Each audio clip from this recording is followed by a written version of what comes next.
Awesome. Hey, everybody. Thank you, Miguel, for discussing decriminalization beforehand. That segues us into the next topic, police reform. As you guys already know, my name is Bess, and I own a cannabis marketing agency. I'd also like to acknowledge my privilege to work in an industry that allows me to profit while there are still 40,000 people incarcerated for the same thing that I've done the last 5 years, sell pot. The war on drugs, like most of America's wars, is an abysmal failure. Today, our country spends $47 billion a year attempting to eradicate drugs. So, how are we doing? In 1971, President Richard Nixon called drug abuse the #1 public enemy in America. Between 1980 and 1997, nonviolent drug arrests increased from 50,000 to 400,000, and over the last decade, 15.7 million people have been arrested for cannabis offenses alone. The United States arrests 1.25 million people every year for drug possession, which translates to one arrest every 25 seconds. Despite spending billions of dollars a year, it's estimated we capture less than 10% of illicit drugs.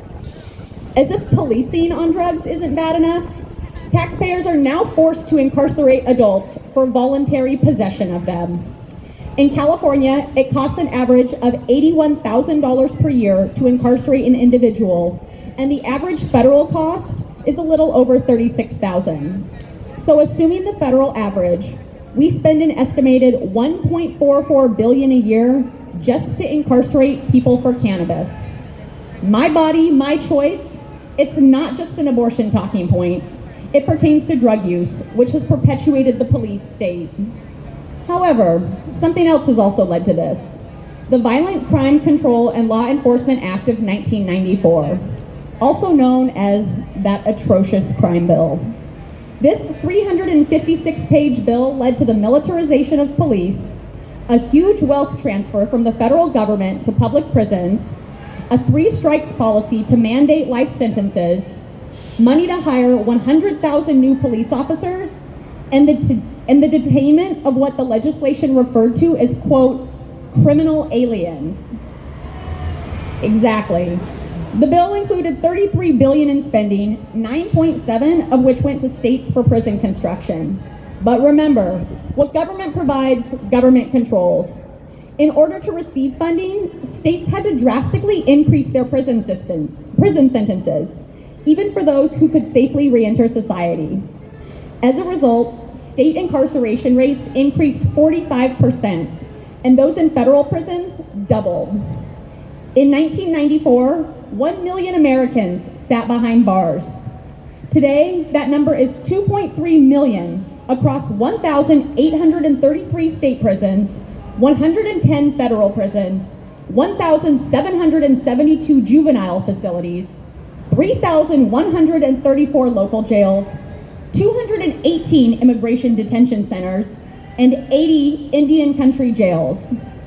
It's really important that we should note Democratic presidential candidate Joe Biden helped write this bill, while career politicians like Nancy Pelosi, Barbara Boxer, Dianne Feinstein, Chuck Schumer, Washington State's Maria Cantwell, Washington State's Patty Murray, and the left's favorite, Democratic Socialist Bernie Sanders, all voted in favor of this police expansion. Yeah, exactly. So use that against them. So now that we know how the two-party establishment has gotten us into this mess, how is Joe Jorgensen and the Libertarian Party going to solve it? First, we need to repeal qualified immunity. Yeah! This is off the script, but qualified immunity is trash. And basically, introduced in 1967, this legal immunity protects government officials performing discretionary functions from civil lawsuits, unless the plaintiff can show the official violated, quote, clearly established statutory or constitutional rights. Next, we need to make police reactionary only. There's no victim, there's no crime. Police should not be able to pull people over for cracked windshields, expired tabs, broken taillights, tinted windows, etc. If this was the case, Philando Castile shot 4 times during a stop for his taillight with his girlfriend and their 4-year-old daughter in the car, this man would be alive today. 2 other people who should be alive today, Breonna Taylor and Duncan Lemp. Keep saying their names, always. Don't forget them, Breonna Taylor and Duncan Lemp. Police murdered these 2 individuals during no-knock warrants, which are the most common when fighting the so-called war on drugs. It's estimated police are authorized to conduct more than 20,000 no-knock raids a year. That's insane. And in 2003, then NYPD Commissioner Ray Kelly estimated 10% of their 450 no-knock raids went to the wrong address. How would you feel if police stormed into your house in the middle of the night, shot at you, and, oh sorry, wrong address? Not America. That's not America. As a result of police error, between 2010 and 2016, a New York Times investigation found no-knock raids led to the death of 39 people, including 8 police officers. Another area that government gets it wrong is civil asset forfeiture. This legal tool, another one, trash. Civil asset forfeiture is trash. This legal tool, allows police to seize, then keep or sell property they allege is involved in a crime. An arrest or conviction isn't even needed for police to seize your cash, cars, technology, or real estate permanently. And the police state! It's not just taxes that are legalized theft. Civil asset forfeiture is too, and it needs to be repealed. Lastly, it's time we pardon all people currently incarcerated for non-violent crimes. A 2016 report found that 25% of prisoners are locked up for non-violent crimes, and 1 in 5 are there for a drug crime. Even more upsetting, 61% of juveniles incarcerated are there for truancy, and another 9% locked up for running away.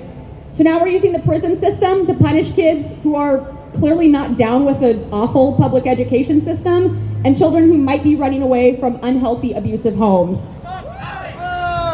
Releasing nonviolent inmates would not only save taxpayers $20 billion annually, it would restore freedom to hundreds of thousands of people. So, in summation, Jo Jorgensen's stance on police reform is exactly why she deserves to be on the debate stage. Americans need to hear from the only candidate who promises to end the police state and ensure liberty for the people. Her bold, practical vision for our future is exactly what our country needs to break free of the 2-party paradigm. So I'm going to say it one last time, even louder for the people in the back. Let Jo Jorgensen debate. Thank you.